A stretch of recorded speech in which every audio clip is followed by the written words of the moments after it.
हमारे साथ में राकेश रंजन जी जुड़ गए हैं बिहार से। मुंबई महाराष्ट्र की बात सुनने के बाद हम चलते हैं बिहार, जहां 6 महीने में ही चुनाव होने वाले हैं।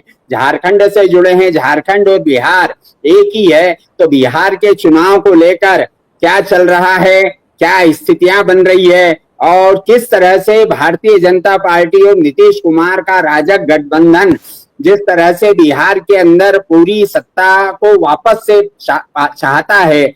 आज ही नीतीश कुमार ने कहा है कि अब कार्यकर्ता भ्रष्टाचार के खिलाफ लड़ाई लड़े।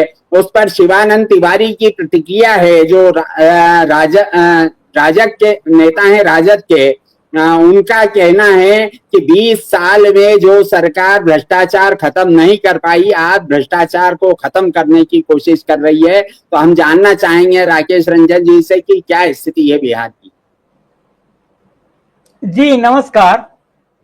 अभी बिहार पर चलने से पहले थोड़ा झारखंड की संक्षेप में चर्चा कर लेते हैं। अभी संसद रत्न पुरस्कार की घोषणा हुई है, तो झारखंड से जो नाम है उसमें जमशेदपुर के सांसद विद्युत वरण महतो का नाम है। तो उनको संसद से जो मिलने वाले कई कई सम्मान है मिल चुके हैं।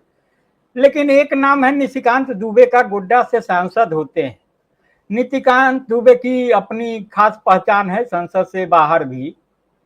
और अभी हाल के दिनों में आपने देखा होगा कि किस तरीके से चीफ जस्टिस को लेकर के सुप्रीम कोर्ट के उन्होंने जो बातें की और तमाम जो बातें हैं जो नहीं करनी चाहिए एक संवैधानिक व्यवस्था में, वो तमाम बातें करते हैं। लेकिन सांसद हैं, अब सांसद रत्न का सम्मान भी उनको मिलने वाला। तो झारखंड के लिए एक बड़ी खबर है, कम से कम झारखंड ने इस तरीके का रत्न दिया है देश को। तो उसके बाद जो स्थिति है यहाँ एक है कि जो अभी यहाँ सरकार चल रही है जेएमएम कांग्रेस की, उसमें राजद की भी सरकार है, लेकिन उसकी ओर से जो सरकार किस रूप में काम कर रही है, चल रही है, तो अलग मसला है। लेकिन एक कांग्रेस विधायक होती हैं बोकारो से, तो उनके बारे में जो शिकायतें आई है, आखिर शिकायत लेकर के भाजपा के लोग ही सामने आए हैं। कितनी सच्चाई है नहीं है तो मैं अपनी ओर से नहीं कह सकता, लेकिन जो कहा गया है कि 2-2 पैन कार्ड, 3-3 वोटर आईडी, इस तरीके के मामले, कुछ तथ्य भी छुपाए गए हैं आमदनी वगैरह के। तो जो कुछ मामला है तो इसको लेकर के थोड़ा सियासत गरमाई हुई है। जहां तक बिहार की बात करेंगे तो बिहार में यह अब जाहिर हो चला है कि नीतीश कुमार खुद तो शासन नहीं चला रहे हैं, यह मानने में कोई परहेज नहीं है। और उनके आजू बाजू के लोग भी जो उनको बखूबी समझते हैं वो इस बात को स्वीकार करते हैं। कहा जा रहा है कि अब भाजपा ही सीधे तौर पर सरकार चला रही है, भले चेहरा वो हैं और जिस तरीके से बातें हो रही है।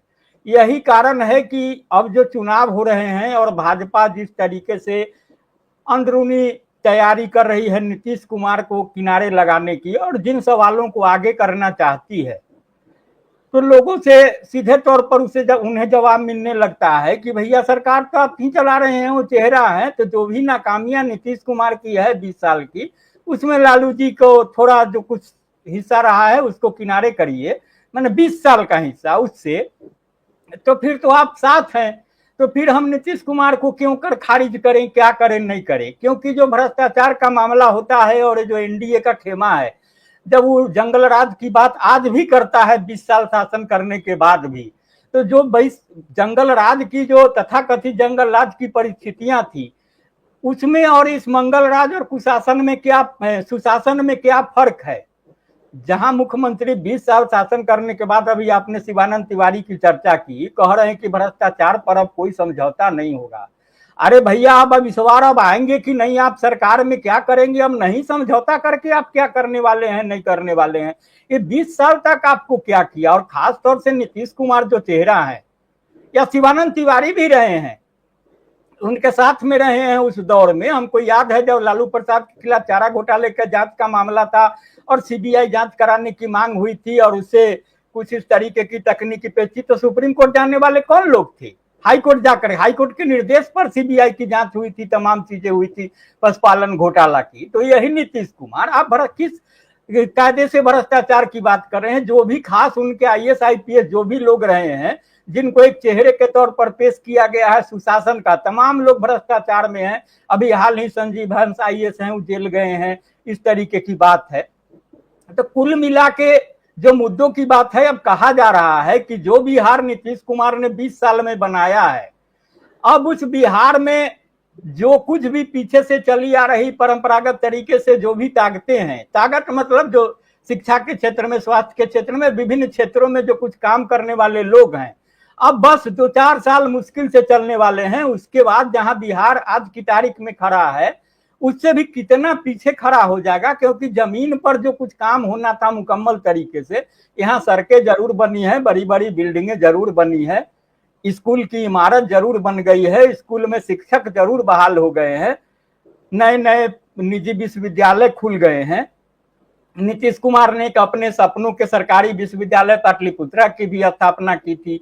बिहार में कभी पटना यूनिवर्सिटी को ऑक्सफोर्ड कैम्ब्रिज कहा जाता था, लेकिन शिक्षा की जो यहाँ स्थिति है, जो हो रहा है, तो वही कहा जा रहा है कि पढ़े लिखे लोग अब नहीं मिलेंगे, पढ़े लिखे डिग्रीधारी लोग जो है ना वो मिलेंगे, सिर्फ डिग्री वाले।